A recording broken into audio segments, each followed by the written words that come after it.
Welcome to Back to Basics, a podcast where we return to the wisdom that has been with us from the very beginning. In a culture that's drifting further from the truth, we're finding our footing again in faith, family, and the timeless ideals that lead to true physical, spiritual, and emotional health. Join us weekly as we explore candid conversations with leading health industry experts, thought leaders, and healers as we get back to the basic values that make for a healthier world. I'm Anna Montanaro, your host, and you're listening to Back to Basics.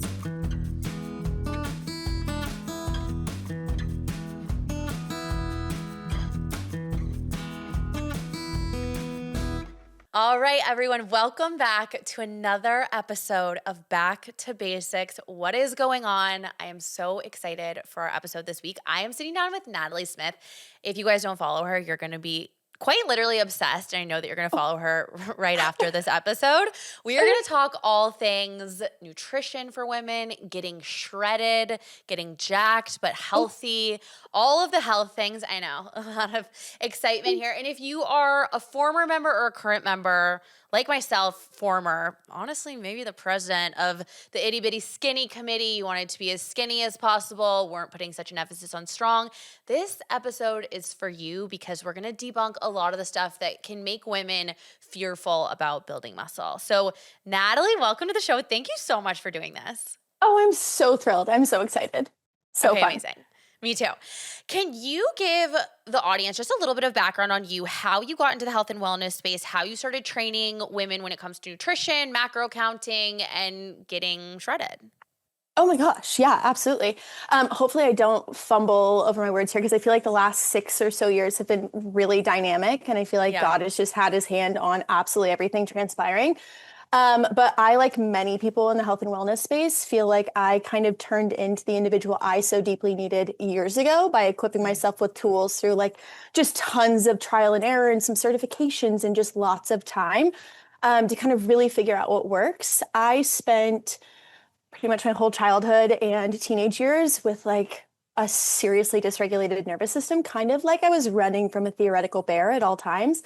And that kind of spearheaded right before COVID hit. I ended up dropping out of college. I was just inflamed and kind of at a loss and felt like my mind and body were like totally fighting against me. So I really honed in from then. That was kind of the starting point into nervous system regulation and just overall restoring metabolic health through adequate fueling and getting off pharmaceuticals and birth control because I had been on those for like a decade, kind of like numbing myself down. Crazy and absolute insanity. And then finding life-giving and empowering movement that was like the perfect balance of push and rest because I feel like it's really hard to kind of discern that happy medium while still, getting results and making it look like you actually training the way that you do. Resting a ton, as well as like pursuing Christ pretty ruthlessly, at least over the last 2 years, and just like watching him prune and peel back things that I so desperately needed his hand in. All this to say, I feel like I'm like just the absolute luckiest girl in the world to have experienced the trial and error, to like totally walk away from the original plan, which was college and then firefighting, which is like a really intense way to live. And learn all of this along the way while also kind of being able to be a beacon for other women who have experienced very similar experiences through nervous system and being unsure of how to nourish and how to move and kind of make all of these things work really symbiotically in like an easeful, fruitful way. So yeah, that's what I do full time now, which is just like phenomenal. I had done it previously for some time, but just like 1 foot in, 1 foot out. And now it is like my full-time gig and it's so sweet. And yeah. Did you say firefighting? Yes, ma'am. Yes, so ma'am. You were a firefighter? No, I was on an ambulance. I was an ALS EMT. So like I was working 65-hour weeks running every 911 call under the sun.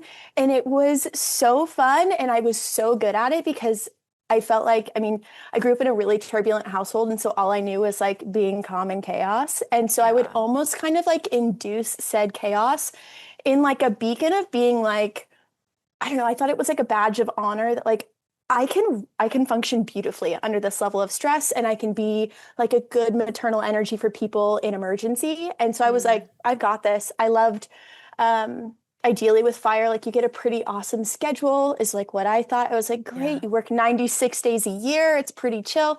But yeah, no, it just like totally sucked the life out of me. And it was interesting. We were talking just before we started rolling. I had moved to Utah. And when we moved to Utah, Lonnie, my now husband, was like, hey, take 6 months, build your app. You've always lived like 1 foot in, 1 foot out with coaching. Just go full speed ahead, leave, EMT and fire, stop applying places and just see where it goes. And I haven't gone back. So Wow. God is What a good. king. Obsessed. I Yeah. know. Well, God is good. Husbands are good. I love Yes. it. Yeah. Okay. So I want to talk about your coaching because I have been so inspired by like obviously your content, but more so the way that you seem to move your body and nourish your body in tandem. And I think that in my own life, especially, like I said at the beginning of the show, I have seen such a shift in myself, Natalie, where it's like I used to be so hyper fixated on being skinny. And for a long Mm, time, I was really, really skinny, right? And like okay. people were Yeah. always like, I mean, it's something that definitely draws a crowd. I don't know if it's the right They're like, crowd, but oh, wow. you're Yeah. like, whoa, you're a waif. Yeah. But I've, I've seen such a shift in myself where, and I think maybe it's like, honestly the love of a good man where I'm like, I don't want to be Oh, this like unhealthy, like hyper fixated on being so small. I want to be healthy and strong so that I yeah. can have high quality of life, so that I can chase my grandbabies around when they're little, Mm, so that I can, yeah. all of those things. So tell me a little bit like, have you gone through a similar shift yourself or have you always been like, I want to be strong? Yeah. Oh, it's so interesting. I feel like when I work with women too, I'm always like, oh, you're a unicorn if they've never dealt with like disordered eating or Yes. like Yeah. any kind of like food noise or just like even like down to like the hyperfixation on just eating healthy, like Mhm. orthorexia, barking up that tree. Yeah. Yeah, no, absolutely. Like throughout high school, I like definitely, I wouldn't have like labeled any hard and fast label on me, but definitely Totally. like hyperfixation on foods. And then like, oh my gosh, I ate pizza and cake last night. Like I'm gonna like spare myself no breakfast, no lunch kind of a thing. Yeah. But I think that they were like tiny micro moments, like just also kind of like just overall self-sabotaging behaviors, like not believing that I was worthy of nourishment, drinking all throughout college, just kind of like the Yeah. traditional, like I just didn't care. But then it would swing into the like, oh my gosh, now that my brain is sober and I'm thinking more, I'm like, I'm inflamed. I need to do something about this.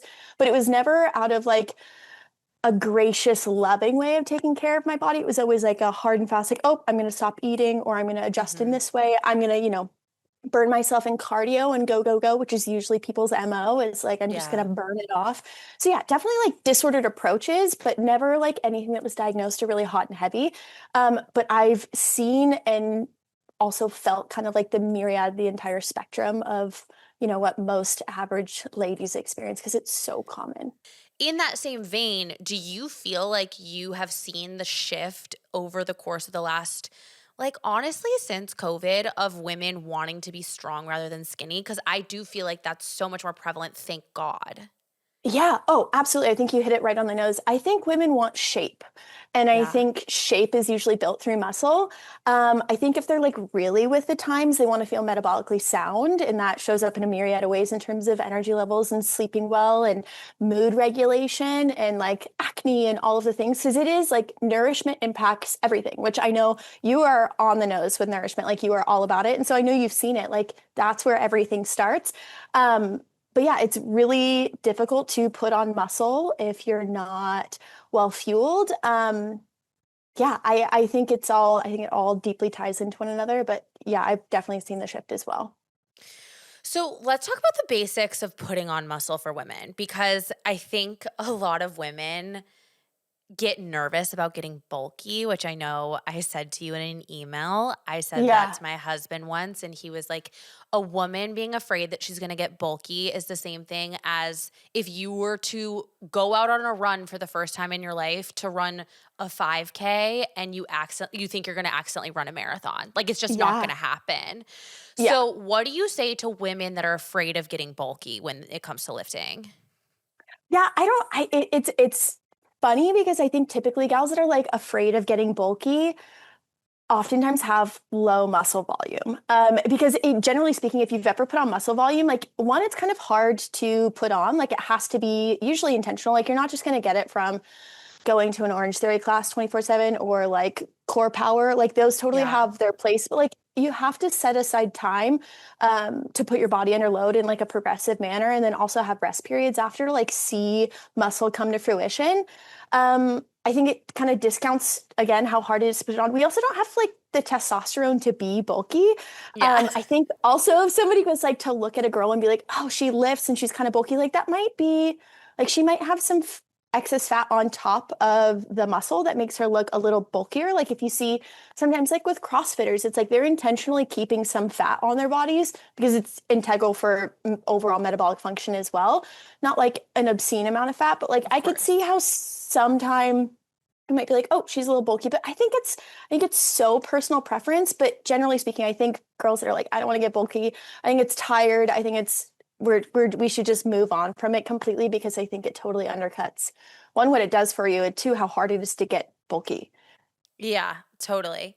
Yeah. I completely agree. I think that like, and again, this might sound bad, but I agree with the part about like oftentimes women that we look at and are like, oh my gosh, they're looking a little bulky. It's not the muscle that's the problem. It's that they perhaps have a little bit more fat on top of that muscle that is Yeah. making them look bigger than they actually are. Yeah, and we're also like not accounting for like different parts of the cycle where we're literally retaining more water. Like Yes. also the building phase of muscle, like in the first few weeks of like intentionally rocking through progressive overload, like you might hang on to a little bit more water, which is going to Yeah. make your, like the cells look a little bit more inflamed. So yeah, I mean to each their own, but I'm like I just want to like give everyone a hug. Like when they're like, I don't want to get cut, Yes. literally come here, come hang out with me. It's Come like, here. yeah, Do you need a exactly. forehead kiss too? Yeah. Yeah, come to mama. We're gonna be okay. Yeah. You So said good. progressive overload. What is Mhm. progressive overload? Oh, yeah. So progressive overload is generally speaking how you put on muscle. And it is a systematic approach to putting the body under load. And that can kind of be manipulated through reps, sets, time under tension, obviously weight as well. And kind of obviously taking into account rest periods because that's where muscle is actually built is in those Yeah. interim rest periods between sessions. And it can look totally different per person. Like I think, you could start lifting and you're grabbing 10-pound dumbbells and then 2 weeks later you're picking up 15s and that's in your own eyes progressive overload. There are some people that tend to, they're rocking with higher reps and for like 2 weeks, like say like 12 reps. And then 2 weeks after that, they're dropping down to 10, but slowly increasing their weight. So they're just kind of slowly manipulating the load that they're putting the body under to force adaptation because that's what happens. But it's strategic and it's slow and it's not rocket science. And good trainers implement it well into their programming without being overwhelming. Like all of my programming is like 35 minutes per workout and it's all very focused on progressive overload. So, yeah. That was gonna be my next question. Like, so we're talking about progressive overload. Progressive overload builds muscle. Yes, ma'am. How often does a woman need to be working out and how much time per workout to actually build muscle?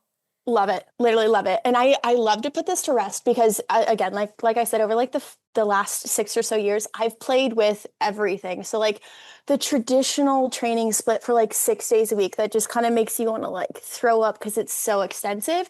Then also just on like the maintenance period now where it's like Huberman literally said, and I know it's so lame of me to say, but like No, I I love I, t- it. I took this as Bible and I've seen it in my own life where like I only train each muscle group at least once a week. I train like 3 days a week, putting my body under load 3 to 4 days. And I found for most gals, the sweet spot is 3 to 5, usually 3 to 4 days a week, with like 24 to 48 hours in between sessions. And again, just focusing on depending on what programming you're following, progressive overload and playing with time under tension and reps and sets and obviously weight as well. But again, I think that like 3 to 4 session range is, and I don't think I finished my thought too with the just training once a week is like once you've built the muscle, I was kind of trying to hit on like it's actually really easy to maintain said muscle by literally just training each muscle group at least once a week that will steady your muscle. Like I don't have to necessarily put my body under further progressive overload because I built the frame that I like. So now I'm just like I just maintain.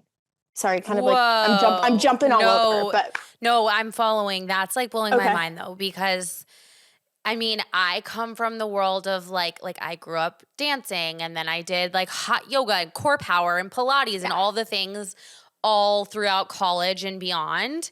And I got into lifting probably like 2, 3 years ago, to be honest.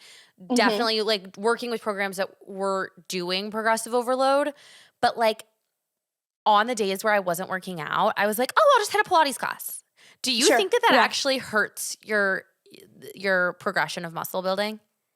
I don't think so. I think, I mean, within reason. And I think it's Yeah. relative because like a Pilates or a yoga or something where you're lifting like 2 pound dumbbells, no. It's Yeah. like the repetitive, like I'll look at splits and bless their heart. Like I know everybody's doing their best. Like love Yeah. you. But like people will post splits and it's like lower body, full body, upper body, full body, I'm like, wait, your body had no time to rest and To you're rest. consistently putting it under load. So if you're like, and when I say load, I'm also not somebody, I've been this girl, but like Yeah. I'm not somebody that's like going for like a 2 rep max. I'm talking like again, 8 to 12 reps are most things that we do, just using dumbbells or a barbell occasionally. But yeah, I think usually like a core power or a yoga or something that in between is fine as long as you're like not burning yourself to a pulp. There are things that increase your non-exercise activity thermogenesis, which is great for like body recomp, maintaining muscle, and just like spiking the metabolism just a little bit. Um, but yeah, it's the people that are like stacking strength days on top of each other that are like, bit Yeah, take a maybe breather. not. Yeah. Yeah, So, but you said muscle is built like when you rest as well. yeah. Can you talk a Uh-huh. little bit more about that? Yeah, it's so funny. And I just love this visual. I like it gave me so much peace when I was like, girl, I'm gonna take a day. I'm gonna walk my dogs, and that's gonna be the extent of my movement for a day. Because when you're working out, you're actually breaking down muscle fibers, and your muscle fibers need to come back together. They build more muscle as you're resting when they're healing. So like that's where muscle is actually built, is especially like when you're sleeping. But on your rest days, that's when your body is like coming back together. Yeah. I don't know like a good physiological way to explain that other than like that's the only time your muscle rebuilds is when you're resting, not when you're breaking it down. So that's why you Wow. need them. What Yeah. about for people who get like really sore, like me? Like when I do, okay, so like usually my workout split is 3 days a week I lift. I do like one Love. lower, one upper, one full body. Oh, queen. And then Yes. like days in between, I'll like hit a Pilates. I'm always walking, like doing stuff like that. But I get so freaking sore, Natalie. Like I cannot even sit my butt on the toilet without being like, oh, after like lower body day. Is that Interesting. weird? No, I don't think it's weird. I've definitely gone through seasons, like depending on how I'm lifting, like what modality I'm kind of following, like new stimulus to the body can make you more sore, especially if like, say for instance, like you've never done a lateral lunge or lateral lunges are new to you and you're like Hmm. really working on like the inside thigh, like you're gonna get sore Yeah. in weird spots. But um, I don't know. I would immediately think like, are you resting enough? Are you nourishing well? But like those are things that like you blow out of the park. So I don't know. Yeah. I think it's more of like a to each their own, and I think it's so dependent on like how you're training. Like if I were to look at somebody's training split and like see what their workouts look like, I would be like, oh, yep, that's going to be spicy tomorrow. That's you know what I mean. But Yes. generally speaking, I think it's a to each their own kind of a thing. But training 2 to 3 days a week, I'm just like You love that. that. It's so good. It's so good. Okay. Yeah. Yeah. Okay. Let's talk a little bit about diet and macros and all of those things because to be honest, like for me, I'm so focused on nourishment, like Yeah. you said, that I think sometimes I'm like, oh, I don't know if I would be a good candidate for counting macros because I eat a lot of fat, right? Like a lot of Yeah. fat. Yeah. And that's like I eat a lot of protein, yes, and carbs, but like a lot of fat. And sometimes I feel like fat gets a bad rep amongst like, Yeah. you know what I'm saying? Amongst like Yeah. the weightlifting demographic. So can you speak a little bit about like fat in terms of, yes, like body composition, but also counting macros and sort of how you've approached that in your own life? Oh, for sure. My fat content, I've never like I'm not somebody that sits in the six. I don't mean to get like numerical with you, especially if you're like you're not super into it, but like if you're looking at numbers, like they say for like adequate hormone signaling, like you need to be somewhere in the 60s. I've always been like in the 90s. I love fats. I give Yeah. me all the avocados, give me all of like, the fatty meats. I'm all about it. But I think for each person, it's a little bit different. Like some gals function really optimally off of higher fats and like adequate carbs, but not super high carbs. Some gals That's need me. enough for, and some gals need like enough for hormone signaling, but like endurance athletes need much more Carbs. carbs, like using fats for fuel is a little bit tougher to do. And that's like a whole nother beast, like barking up the ketosis and all that whole Mhm. tree. But I think it's pretty dependent on the person. And I think that that's why, like, when I'm working with clients, like our hour to hour and a half long intake call, and then also looking at like their comprehensive current macros is really helpful to see like, oh, they function like this is a really good fuel source for them, and we're not going to, play with that too much. But when you are dealing with a person that's like, hey, I really want to tap into a little bit of a body recomp, so maintaining muscle or building muscle while kind of touching down and like shaving off a little bit of excess fat that just isn't necessary to have on the frame, we might pivot a little bit with that, while still keeping like it's fat is like, I always say it's like the boat that carries all the micronutrients through your body. Like Yeah. we can't sacrifice on it, and that's where you see like a lot of hormonal issues pop up for women. So it's definitely a delicate dance, and I think it's really unique per person. But I refuse to skimp on it. Similarly, like I refuse to skimp on carbs and protein, and that's like the whole thing with reverse dieting. And I'm sure we're gonna get into That's it, what but I was going like, to ask about next. yeah, it's just here. What were you gonna ask, and then I was just I'll going to I say, get like, ahead. no, you're good. You're good. I love it. Okay. I was going to ask, can you talk a little, and I should have asked this honestly before the fat question, but I think I was like, my wheels were spinning, to be honest. Oh, you're great. Tell me a little bit about reverse dieting, because I've seen you post about this. I've heard about it myself. And to be honest, I did it without knowing that I was doing it because I had absolutely wrecked my metabolism from years of restrictive eating. And then I was Mm-hmm. like, okay, I like have to basically, like, I need to refeed. Like I need to Yeah. let myself eat like a normal person. And I noticed that like over time, I increased the amount of calories that I was eating. Not that I had like a super, specific watch on how many calories I was eating, but I was eating more food, more volume, et Yeah. cetera, and not having all this restriction. And then I started to see myself lose weight because I was eating like a normal person, and all of a sudden my metabolism was more flexible. So all that to Yeah. say, can you explain what reverse dieting is and how women can do it if they feel like they're in a position where they need to? Oh, for sure. And I also need to add, like, there's a caveat. I think, it's kind of a bold thing to say, but most women could benefit from like even just like a macro reallocation, or just like Mm, checking out where their macros start to make sure that you're getting enough of all things. Even if that's just like a small jump in like, oh, I could actually benefit from, a little bit more energy. But I'd say like the best way I explain it is that you're building safety in the body again. I think you hit it on the nose when you're like, my body started to adapt in a way that it was like, oh, whoa, I can actually like shed some of the weight that maybe I was hanging on to. There's so many things that happen in the body, but again, it comes back to like building safety in the body. It ultimately brings back on board like hunger cues and satiety levels and mood regulation, metabolic signaling, and also leads to like overall food freedom when your yeah. body starts to understand, oh my gosh, I'm getting enough, I'm safe.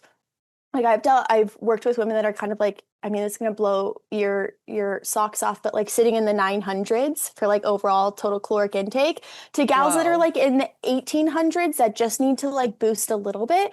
But it's amazing what shows up in the body when your body thinks it's in a famine. It shuts down your period. It shuts down, like T3 stops signaling. Like Yeah. there's so many Your things hair that falls just, out.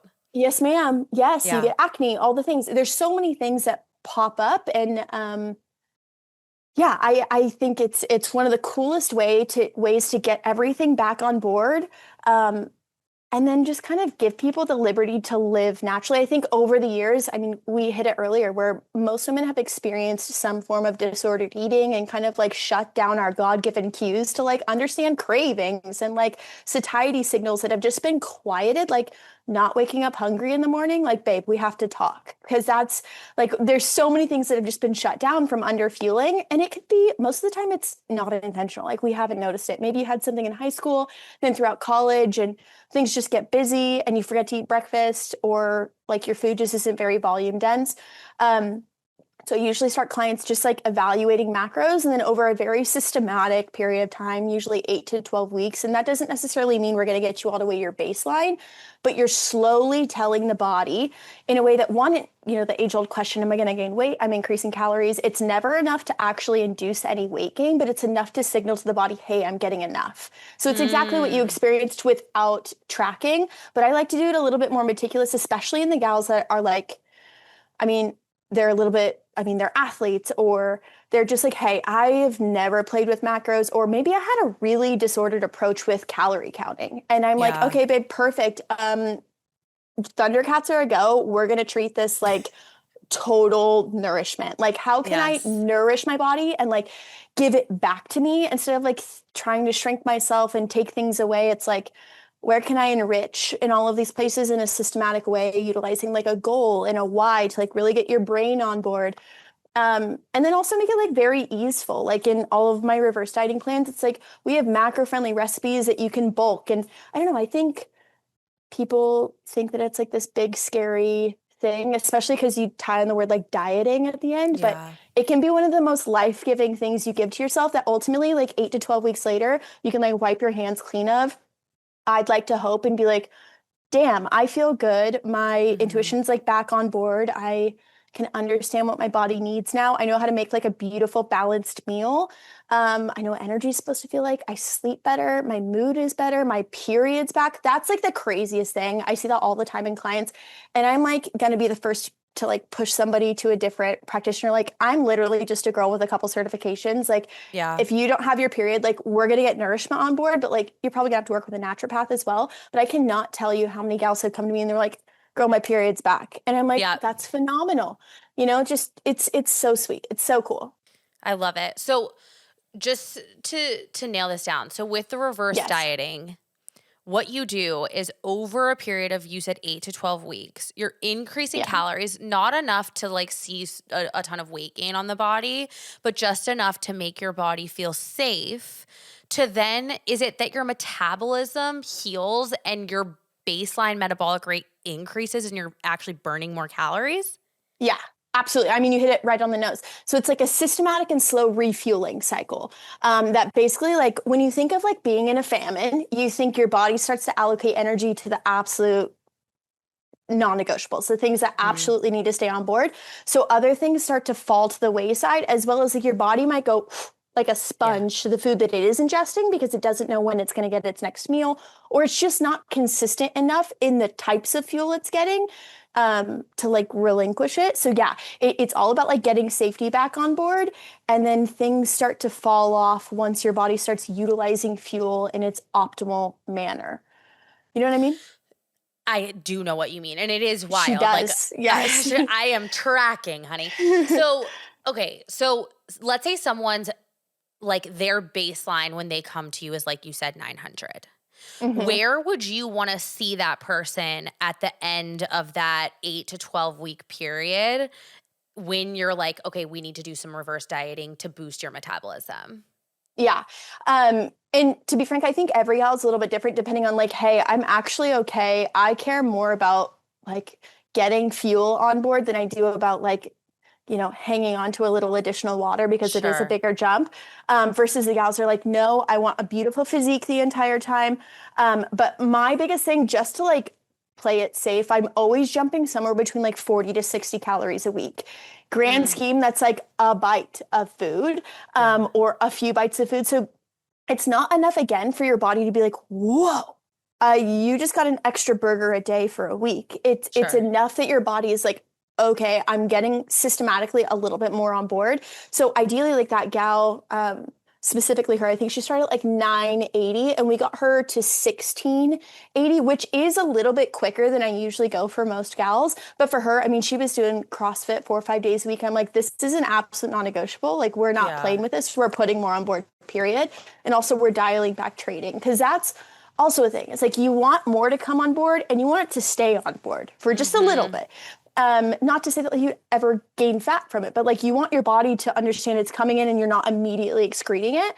So usually with the reverse dieting, we're also kind of dialing down training capacity too and being really mindful of like we're putting our body under load. We're getting outside maybe 3 to 4 days a week. Maybe we're going for weighted walks on our off days, or we're just walking. We're getting in the sun. We're focusing on like wind down routines. Again, just like in conjunction with the reverse dieting, you're giving the body a variety of other signals to like, hey, babe, we're safe. Yeah, I like that a lot. Can you talk a little bit about the difference between macro counting and calorie counting? Because so when I met my husband, he is very mindful of his macros. Like he knows Yeah. what is happening on a daily basis, but he's a big guy. Like he kind of, in order for him to maintain the muscle that he has, he needs to be eating like at least 220 grams of protein a day. So he's like, Yeah. I need to be thinking about this. And I'm like, that's an eating disorder. And he's like, not even a little bit. So Yeah. I think for people like me who come from the calorie counting world, it freaks me out, honestly, because I Sure. don't know about it. So can you talk to us a little bit about the difference between macros and calorie counting and how there can be freedom in counting macros? Oh, yeah. And I think it's like the gateway to freedom. I think you are phenomenal because you started from a place of like, babe, I'm just going to nourish. I'm going to Yeah. nourish. My body is going to respond well. But there's a lot of women that like, they're just like at their wits. They don't know what to do. They've plateaued. Maybe they've had a couple babies. Like they Yep. work a really stressful corporate job and they're like, I need numbers. Yeah, I think calorie counting is vastly different from macro counting because with calorie counting, you're just looking at a singular number or like a quantity of an allotment of items versus like macros. Each macro in the body has a different designated task in the body, and they are so crappy at playing the role of something else. Like carbs can't play protein, and protein really sucks at playing carbs. So Mm, like you have to have enough of each thing again for the body to run smoothly. And ultimately, the whole idea, and I know it sounds scary because you're like, babe, I don't want to become married to numbers. And I think that right. that's like, I love that your husband is like 220, babe, that's all I worry about. And I'm Yeah. fine. I'm like, I Yeah. love that that is not eating you alive. Ideally, through macros, again, we reframe how we're approaching these numbers. But these numbers also, once you understand that they all play a different role in the body, and it's not just like a singular 1600 calories a day that helps me lose weight, there's so much it's so much more dynamic and it becomes like a really fruitful self-care kind of approach to long-term freedom that a lot of us definitely didn't tap into in high school and in college because we just didn't know about it. But again, I think it's like the foundation in some circumstances for women for success for long-term freedom away from numbers. So it's far more intentional than calorie counting. That makes sense. What do you, we hear a lot of like 1 pound of, or 1 gram of protein per pound of body Mm-hmm. weight. Do you think Yeah. that's sufficient? Do you think that's too much? No, I don't necessarily think that it's too much. I think there's a lot that protein does in terms of like just generally speaking. Obviously, it does the tasks in the body, but then it can also keep you really satiated throughout the day as well. It's supposed to be zero point 0.7 to 1 gram per ideal body weight. So like if you're Mm, rocking a good old 200 pounds and you're trying to lose weight, like let's chat ideal body weight. Also, if you're starting from like 70 grams of protein, jumping up to 140 is going to be really intense on the body. So I think every gal is definitely different. I do think you hit a point of kind of diminishing returns. Once you, like, for instance, and I don't mind chatting about it, I'm 135. I have been for the last like 5 years. And I always hit somewhere between like 140, or excuse me, 120 and 140. I don't really okay. count it. I know like realistically through the meals that I eat throughout the day that I'm hitting that goal. I also can feel it through energy and cravings and all of the things. But I think if we can get you to somewhere like in that 100 gram of protein for most women, if we get you to like 100 and then maybe like 110, 115, especially if we're putting the body under load, you do eventually hit a point of diminishing returns, like I said, but it's not anything to worry about. I would just maybe think that if you're like, I'm struggling to hit 140, 150, I don't think that's necessarily super important. If you're eating 3 really beautiful balanced meals a day with like good high quality meat, you're getting eggs in the morning, maybe you're supplementing with like some amino acids too before you go to bed. Again, because I had mentioned like that's when we're rebuilding. You're going to be solid, but it is nice in the beginning to kind of have a good understanding of numbers of like, this is a good goal to hit. Once you hit that goal, you kind of start to notice throughout meals what it looks like, and then you can kind of carry that on in the long term. I love that. Can you talk a little bit about like what that 120 to 140 grams looks like? Like, you don't have to do a full what I eat in a day, but I think a lot of people, maybe it's just me, guys. Maybe I'm like super judgmental. But when I think about like me counting my calories, I'm like, sorry, I'm not eating some like Quest fart protein bar. Like, it just can't be me. You Yes, know? no, Like, count me out. I'm just not gonna eat. I'm not eating a low carb or a low carb tortilla that like is gonna give me diarrhea, and then I'm not gonna Yeah. leave my house all day. Like, it's just the Yeah. truth. So, can you give the audience like a little snapshot into what you mean when you mean nourishment that is macro forward? Yeah, I also like you want to think bioavailability too. Like we're talking high Yeah. quality bioavailable protein, not like Quest bars and Quest chips and the things that are like super high, highly processed protein powders maybe. But yeah, no, for instance, like I try to get, and it sounds like a lot, but it's been really easy for me. I always have 4 eggs in the morning, which is 24 grams of protein. And then I Love have it. collagen in like a warm beverage. If I end up having coffee, I'll have like 2 scoops of a high quality collagen. So that puts me at, 44 grams of protein. Midday, obviously I'm probably going to have like some kind of like a chicken Mm-hmm. with something. And then in the evening, I'm going to have a different form of meat. It's probably going to be like a fish, like a big fillet of fish, or like meat with pasta or whatever it may Yeah. be. But I always like throughout the day, my breakfast is going to be very protein forward. I like to have a big lunch.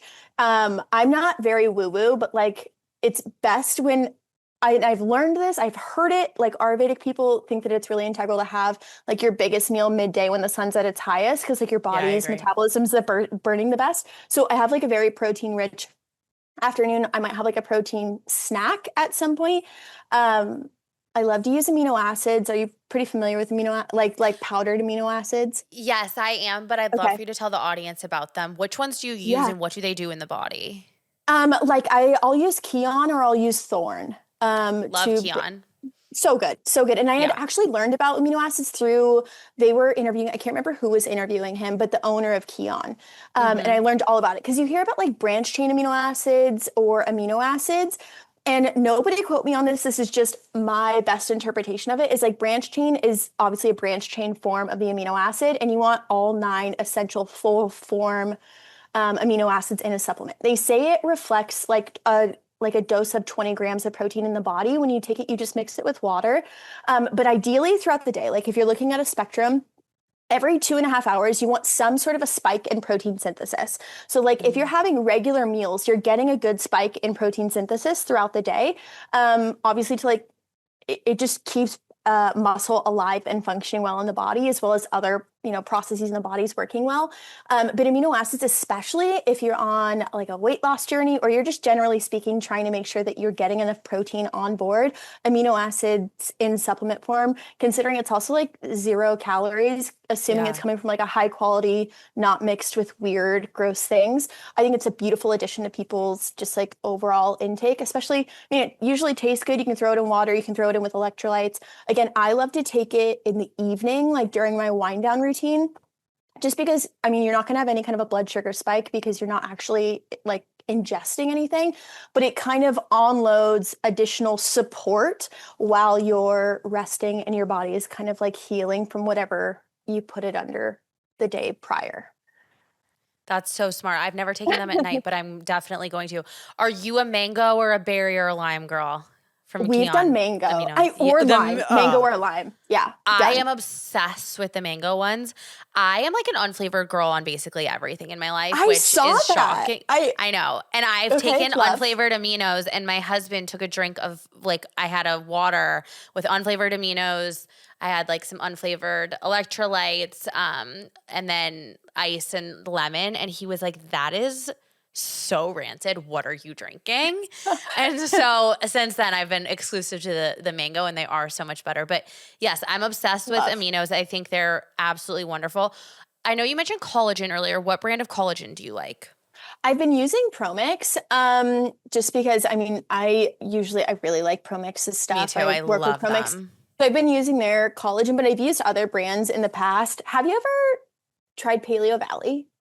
Obsessed. I love Okay. Paleo Valley. I Yes. feel like I'm about to jump on that train just because I've Yeah. been eager to play with it. Like they have a bone broth collagen too, right? I know. Yes, they have a bone Okay. broth protein powder too, but they're Okay. amazing. The other one that I love, and the reason I asked this actually is because God is my witness. My mom just texted me about this person because she's so obsessed with him.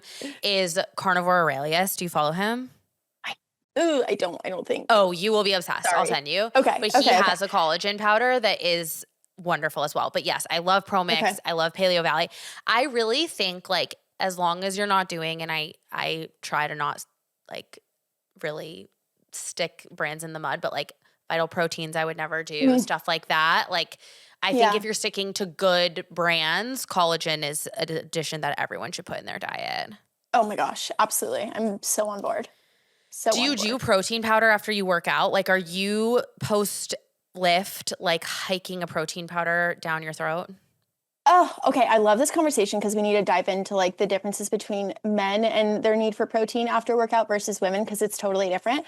What? Oh, yes. Oh my gosh, our Okay. bodies. Yes. Okay, we'll dive down that.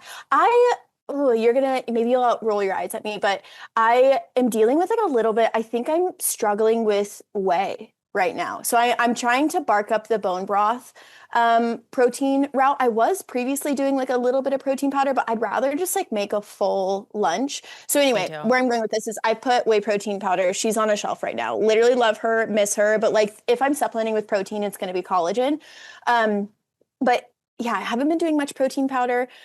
Uh, Boys and girls, let's chat that because it's so interesting. Men apparently, and Stacey Sims, are you familiar with Stacey Sims? I'm sure you are. Obsessed with Stacey Okay. Sims. Oh, bless her heart. She's so wonderful. Hmm. I listened to a podcast with her, and granted, this is what I mean. Where like I've just spent the last like 6 years in trial and error. Like I'm not a professional in a myriad of things, but like I will absorb content like a slug from so many different people. Me too. And Stacey One thing Stacey I Sims could do is is one of them. scroll on my phone. Quote me on it. Yeah. And so Exactly. with Stacey Sims, she had talked about specifically how men have like upwards of 3 hours after they finish a workout, like in that survivalist, the body is kind of stressed system to get protein on board. Women have like 45 minutes. So when I finish my Wow. workout, I'm like, I'm gonna go eat leftovers. Like I'll have like some cooked meat in the fridge or like a couple boiled eggs or whatever it is, and I'll just like reach for it. That's like what's super helpful with meal prepping, especially if like you're tired, you need to go shower, but like I Hmm. want something down the trap. I don't typically go for like smoothies or that's like one thing that I've noticed like especially in the last couple months like with nervous system stuff I've really just gravitated towards warm foods. I'm not really Yeah. doing cold foods. But yeah, 45 minutes. Also, another fun fact, I love telling people about this. And in my group coaching days, I've coached like tens of thousands of women at Orange Theory, actually. I was a Oh, coach for wow. forever there.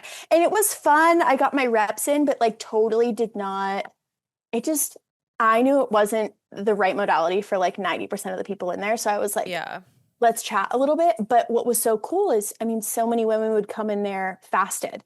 And what a lot of people don't understand is you only have like 30 minutes of glycogen when you wake up in the morning. So like if you go into a workout fasted and you go past that 30-minute window, your body actually starts to metabolize muscle.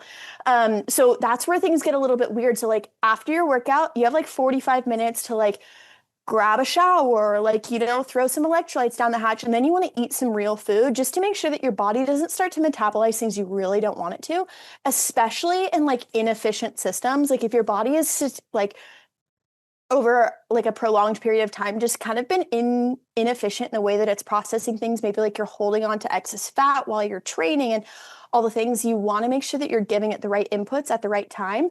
And that's like what I work on with gals in coaching is like, let's walk through like the bare bones basics of like best time to time carbs, best time to time fats, Mm. and all those things. And there's obviously nuance to it. And I'm always like a take what resonates and leave what doesn't, because like we only have capacity for so much. Um, but yeah, man, glycogen when you wake up in the morning, you have to have breakfast. Literally have to have breakfast. And let's talk. If you're not hungry, there's something else going on. But then also you need protein after your workouts. Yes. Okay, so what do you eat before a workout? Um, I am not like I like slow mornings. Like, bless Yeah. your heart if you can wake up and just like hit the ground running. Rip a That's not my workout. speed. I really tried to do that. Like when I was in my big CrossFit days, like go and like hit an 8 a.m. wad when I'm like rushing with a banana out the front door. But I always have, again, like I usually have 3 to 4 eggs in the morning and like some form of a carb. And I mean, there's fat in eggs too. So I have like a real meal and then I'll wait like an hour and then I'll train. But I am like a creature of habit. There's not going to be a day that you see me where I'm not having 4 eggs in the morning with some kind of like an orange or an apple or like some kind of like a high quality sourdough. So Yeah, I'm the same way in the morning, especially with my eggs, my like good time to get fruit in, all of those things. yeah. For a woman who's listening who doesn't have the flexibility to have a slow morning and she needs to get out the door and work out early, you're saying that, like, okay, you only have 30 minutes worth of glycogen stores when you wake up. What would be something that you would recommend she eats before a workout? Yeah. And this might be like so, I'll wring this dry till, my shoes fall off or whatever Yeah. yeah, you know what I'm saying. Whatever the I know saying is. I have like total luteal brain right now. No, But you're good. no, when in the mornings I would definitely recommend prepping the night before. I'm Okay. like a big prep the night before, boil some eggs, throw them in the fridge. You can make like a quiche, put it in the freezer, and then heat it up on the stovetop for 90 seconds. If your jam is like a protein shake, go for it, sister. Just make sure it's like Mm. nutrient dense and it's got like good quality stuff in it and it's not awful. But then you kind of worry too, like now we dive into like blood sugar stuff. And I'm just I think it's worth wake up a little bit earlier. And maybe that's Yeah. controversial to say, but you have time. You also have time to Yeah. go to bed maybe a little bit earlier as well. But I think generally speaking, missing an additional 15 minutes of sleep in the morning to make sure that you're adequately fueled and you're set up for success first thing in the morning instead of having just like blood sugar spikes and drops all day long with that traditional 2 p.m. crash. I think it's worth, boiling a couple eggs before or like grabbing like some chicken sausage. Like we have things that are Yeah. so easy to gravitate towards that you can just like throw in your air fryer or in a toaster or whatever it is for the people that are like, I'm on the go, I've got things to do. But again, I think that's where like meal prepping comes in. And also, I know I'm just like rambling. No, this is good. Breakfast can be real food. Like your leftovers from last night can be your breakfast, and it's Mm-hmm. fine. Yeah. I would always say that on a microphone. I'm like, hey, just a reminder, breakfast can be a real meal because we're always like bars and cereal and a Yeah. cold shake. And it's like, I don't know if we actually want to be doing any of that. So, Yes, totally. I yeah, agree. What yeah. about, okay, so like for women who are like, oh, well, eating a bunch before I train, like it really hurts my stomach, or I just feel like I'm not able to get as much of a workout. Like I've heard Stacey Sims say, like, grab a banana and peanut butter and then have like a big protein meal afterward. What are your thoughts on something like that? It's interesting. And I really appreciate, so it depends on what you're training for. And I love her Love. way of fueling prior because she's talked about too, like if you're doing anything that's cardio based, you need some carbs on board. If you're doing anything strength based, you need some protein on board. And it doesn't have to be a substantial amount. Like she'll literally make her coffee, she'll have like electrolytes and wait a little bit, like most people should. Yeah. She'll do coffee and then she'll do regular milk and then like a scoop of protein powder. And that's your carbs and your protein, enough to signal onto the body, hey, don't metabolize anything you're not supposed to. So she might not even put too much on board, but you're having carbs and you're having protein literally through the milk and the protein powder to signal to the body, hey, you're safe, you're good. And then you can have like a good full meal after. I would say if you're training strength, I would have some kind of a protein input prior to training and then have some, like you can do, a banana and like a spoonful of a nut butter and then have like a warm beverage that's either like a bone broth protein as you're driving to your workout, or you can even have like the amino acids that are scooped into your water while you're So working smart. out. But it doesn't need to be like a full meal. If you're waking up and you're nauseous, like you're probably like systematically dehydrated and like electrolyte levels are not balanced. So I always say too, like, are you just not hungry or are you nauseous as well? And that's when like electrolytes need to start coming on board. Um, but yeah, maybe giving yourself an additional like 20 minutes after you throw the banana and the peanut butter down to actually show up to your workout class. I think like one of the most amazing lost causes, and I feel like as I've like stepped out of my juvenile years, it's something I really prioritize, but like time management is like, Yeah. we have time for all of these things. It's Yes. just a matter of if you want to actually implement them in without like scrolling on your phone or like having like Totally. a kind of a crummy excuse of, I don't know, granted, I don't have babies. So like, Yeah. I don't know who am I to say all of that. Like I've got all Yes. the time in the world, but generally speaking, you can spare an additional couple minutes to like let your food digest if that's something that you're like hypersensitive to. But Totally. And I think it's also priority. It's like, I get it. It's a difficult conversation to have with yourself about what are you prioritizing. I mean, I always think like whenever someone, has the trope of, oh, I'm too busy to be healthy. And yet yeah. you weren't too busy to send me this DM telling me that you're too busy to be healthy, like, and I know that seems like tough love, but it's just the truth where it's like, Yeah. okay, if you think you're too busy, look at your screen time. That will be Oh, a difficult slap in the face about how busy you yeah. really are. And that's me saying that to myself, guys, not to all of you. Like, it's true. Sure. It's a check that we all have to make. Oh, just like taking absolute radical agency over Mm-hmm. all facets of your life in terms of nourishment and how chaotic you let your days just like ensue and what they roll Yeah. into. But yeah, no, I'm sure, I mean, most people that'll listen to this have seen like some kind of like a dual screen where it's like 30 minutes and someone's scrolling on their phone or 30 minutes and they're reading a book. It's like we Yeah. literally all have the time to make smarter, more intelligent choices. And I think it's like the coolest gift you can give yourself. Yeah, I completely agree. We got to talk about creatine. It is so hot right now. I love creatine, but like I know there are women that are scared of creatine because they've heard that it bloats you or it can make you lose hair. What are your thoughts on creatine? Do you think it works? Do you think women should be taking it? Oh, absolutely. I think there's so many things at play. And so hopefully I say this articulately, but yeah, women don't store creatine as well as men do. We just we just don't store it as well. So we definitely need to take creatine. If you're getting creatine rich foods, like lots of red meats, I wouldn't worry about it as much, but it's a naturally occurring item in the body. So there's nothing to be scared of. It's also the most researched supplement on the market ever in existence. I had read your message when you had previously emailed me and you were like mentioning hair loss and nausea. I Yeah. looked up the hair loss thing because if I'm being super transparent, I've never heard it. And it was based on a 2009 men's rugby team.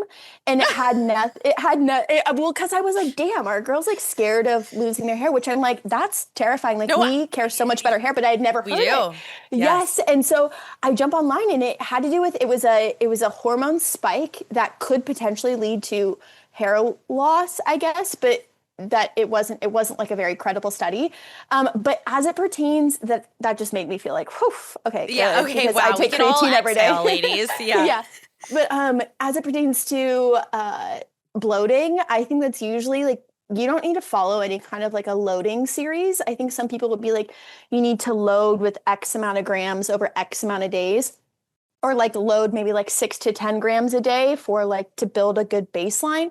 I don't really subscribe to that. I think you could potentially experience like maybe a little extra water retention. Maybe if you're in your luteal phase and you increase creatine, Mm, but like I've never actually seen it. I've never seen it in myself. I've taken it for forever and a day. In terms of benefits outweigh all of those potential things that like society has been like, what about that aren't yeah. actually credible by a landslide in terms of like cognitive benefits and mood regulation. It can also be really beneficial for cycle health, energy production, and just like overall muscle retention. It's not going to make you bulky. It's not going to actually like have any hypertrophy effects. So like building of muscle effects. It just like helps keep muscle on the frame as well as providing more energy. ATP is like what we get our energy from and it increases ATP. So it's helpful for energy. Um, and I go down like a total wormhole with what it does to um, women's brains. I think that's like the coolest thing for cognitive support. I'm like, mom, Yeah. put it down the Take track it. right now. No, Yeah. literally, So dry scoop that creatine, mom. yeah, Yeah, I agree. Yeah, I mean, the brain piece on its own should compel people to take creatine. And every woman, totally.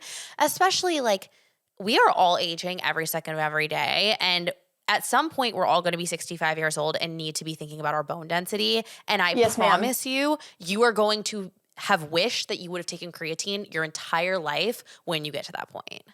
Oh my gosh. And yeah, in simultaneously putting the body under load, like just a little bit of load.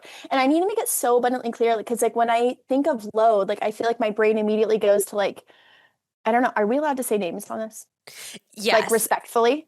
Yes. Like, okay. Like I think of like someone that's like a hot, beautiful, perfect, like a Kelly Matthews, who is like, like ripping a barbell, 1 rep maxes. And it's like, that's hot, beautiful, amazing. If that is something you want to do, you go, girl. Like, big forehead kiss, but that's not what I mean when putting the body under load. It's just enough load to create a little bit of adaptation, because obviously our body, you know, responds to the adaptation we put it under, or the load we put it under. And that in conjunction with creatine and like these kind of like fun optimization tools is really helpful. But again, they're optimization. Like when I work with women, there's like a category of women, they're like, hey, we're going back to the bare bones basics. And then there's girls that it's like, oh no, we're kicking it up a notch. We're chatting circadian rhythm and we're talking, you know, just overall optimization things, just like different things that you can sprinkle in to really enrich what you're getting. So like taking additional supplemental amino acids, for instance. So depends on the gal.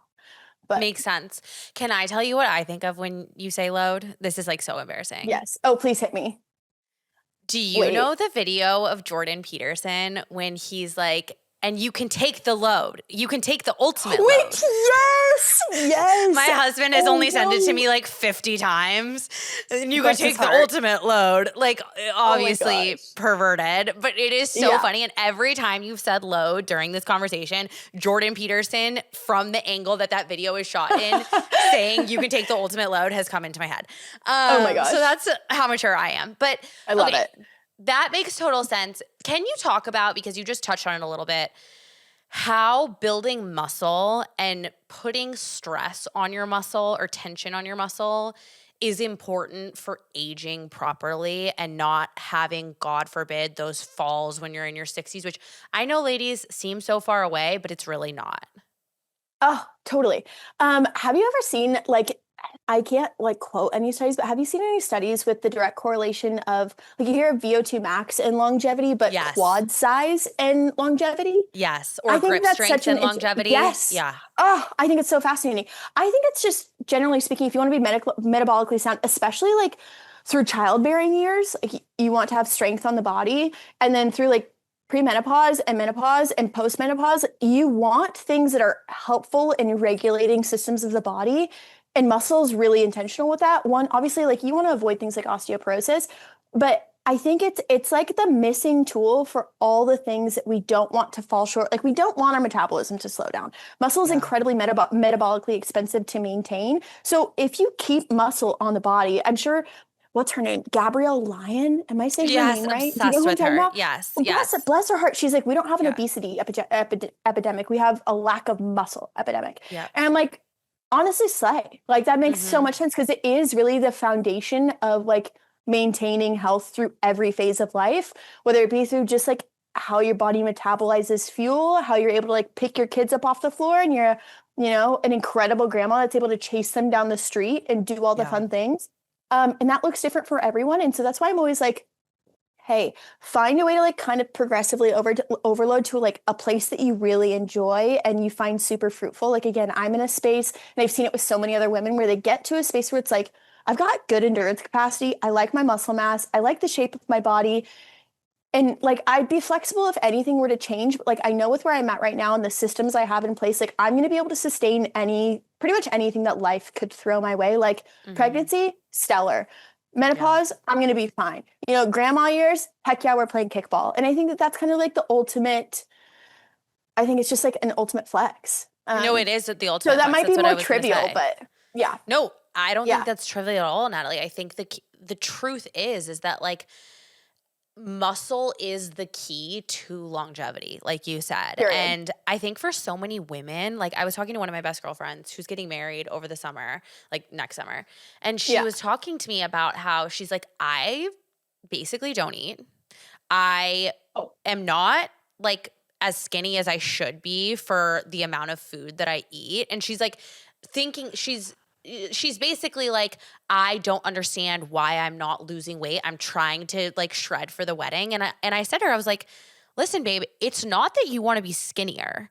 It's that you actually want to be more cut. You want more muscle on your frame with less body fat. Just being skinny, like that's not what you want your body to look like. You'll look like a waif. Like you want to be a I love how you physically say that. fit woman. But it's true. Yeah. Like you will look like it's not you look gaunt. Like, you know, people are saying Ozempic face now. Like, it's a very real thing. Ozempic body is a very real thing where it's like, you look like you're a just like a bobblehead. skin. Correct. You look like a bobblehead without any sort of like flex or muscle capability on your body. I'd love to tap into, because you were talking about like your girlfriend who's like, I'm clearly experiencing metabolic adaptation. Correct. And like that is like the whole foundation of like why reverse dieting is so integral. But yeah, it sucks. Like you want to look like the work that you put in. That's like the tagline. Every gal that we jump on a call with, she's like, I work out and I don't see it. And I also like don't eat a lot. And I still have like serious visceral fat. Maybe not her, but like you think of like a lot of people that like have more abdominal region fat, which is also like insulin fluctuations. Like it changes. We like to say that you can't spot treat where fat is, but typically people that have worse or poorer blood sugar regulation have more abdominal region fat. So I think a lot of things stem from blood sugar, but yeah, I'm definitely not Huberman, but like, girl, we can girl out about it, you know? Yeah, I mean, totally. I think it's obvious when you start to build muscle, the way that you become more metabolically flexible and you can eat things that perhaps like before you were like, oh, I couldn't touch that with a 10-foot pole. You can indulge and you're not like, oh my gosh, the next day you wake up and you're like, oh, I'm 6 pounds heavier. Like what might I do? You know, you can enjoy things because your muscle helps. I mean, this is like such an oversimplification. It's like buffering. Correct. It's like it's eating up some of that, you know, the caloric density of some of the food that you're eating, where if you didn't have that muscle, you wouldn't have it to offset. Does that sound crazy? No, it's so spot on too. And then you kind of dive into things where like, again, if you're working with a gal that's like attempting to optimize a little bit more, it's like, okay, we're going for a walk right after we eat, because the impact of like a 40 to 60% reduction in the blood sugar spike you experience after, it's like that moves mountains. Anyway,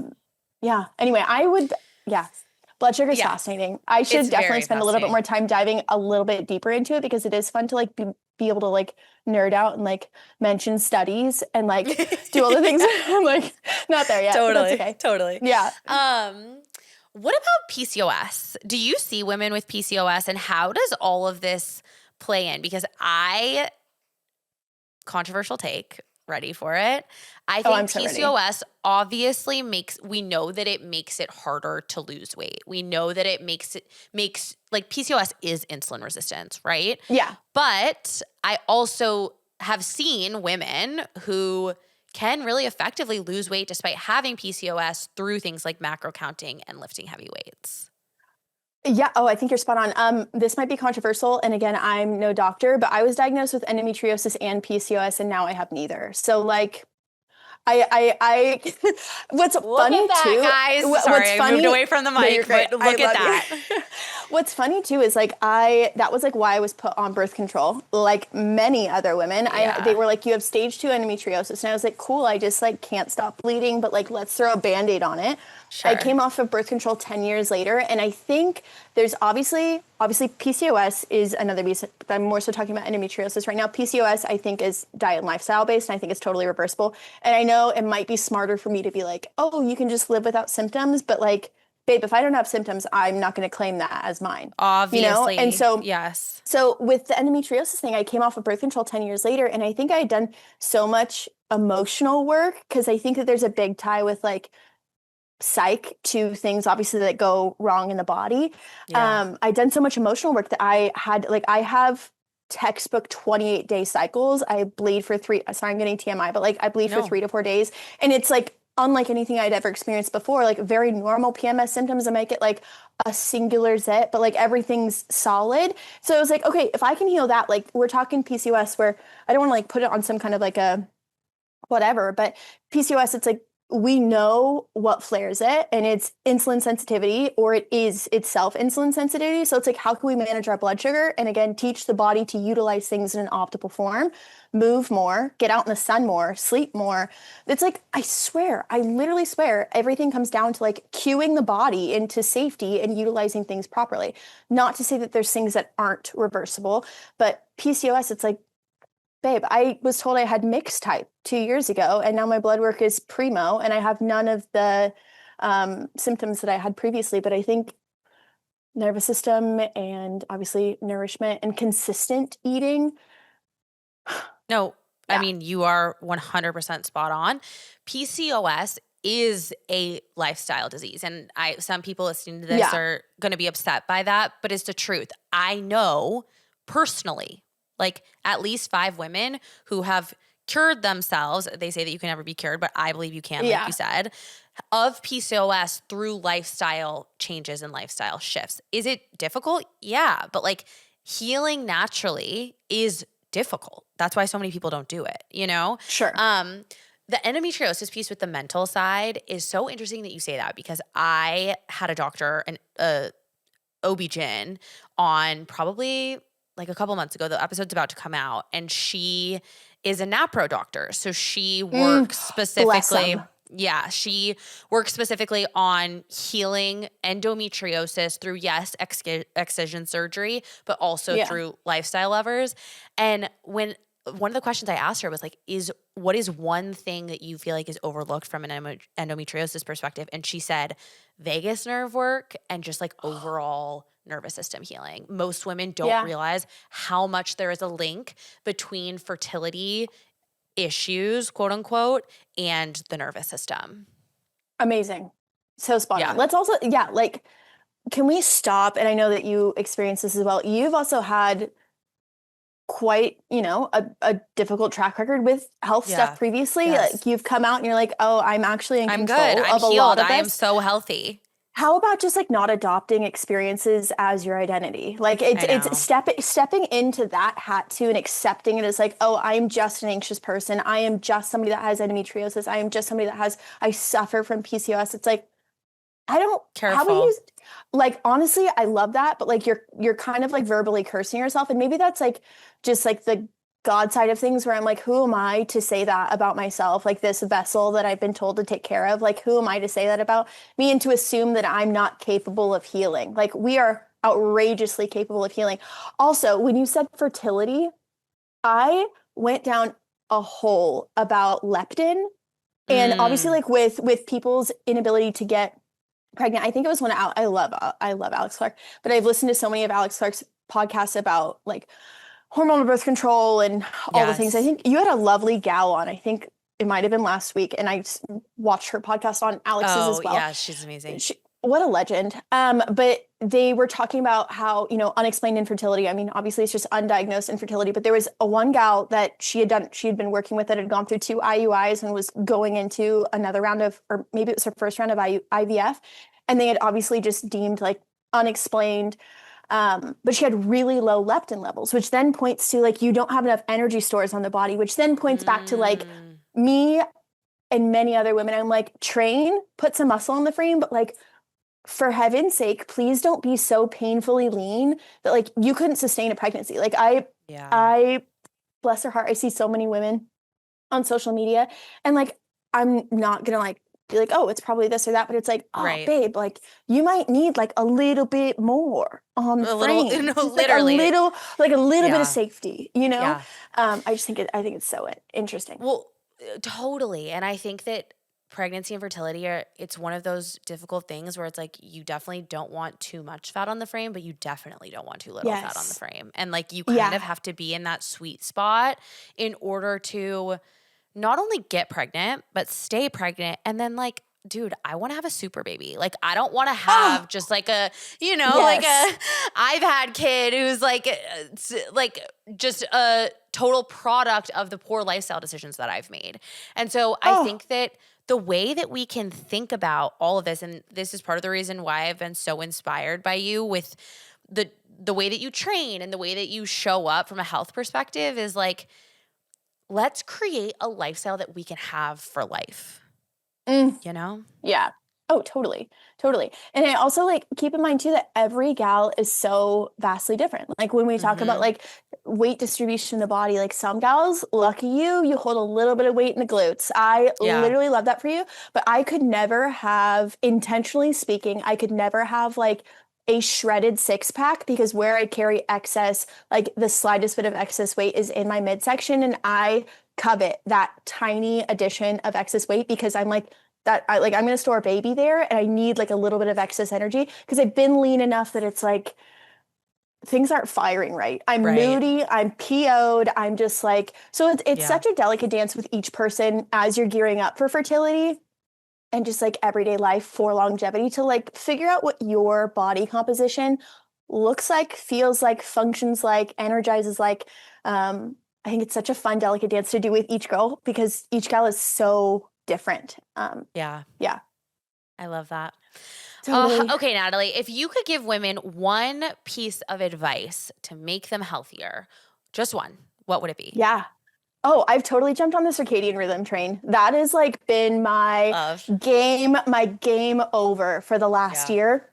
And it's been so nice. Like, I mean, theoretically, like you want to like rise with the sun when it's getting up. And Alexandra Radway, she's the one that like sent me over the edge. Bless her heart. She's so good. She She's came on so the good. pod and she I is know. so incredible when she told us about, and honestly, listeners are probably tired of hearing this. I know Joshua, my producer, is tired of hearing it. But when she came on and was talking about brushing her teeth in the sun, I was like, I'm going to do that. And I do it every day now and I'm obsessed. Yes. Yes. Oh, it's phenomenal. So rising with the sun and things change per season. Like there's this guy, Thaddeus Owen. He's very interesting about it too, but rising with the sun and per winter and summer, it's going to look different because obviously it's darker for less time in the summer. So like you might actually need to sleep a little bit less, but like I wake up, the sunrise is here at like 7:25. And so I've allowed myself to sleep till like 6:50.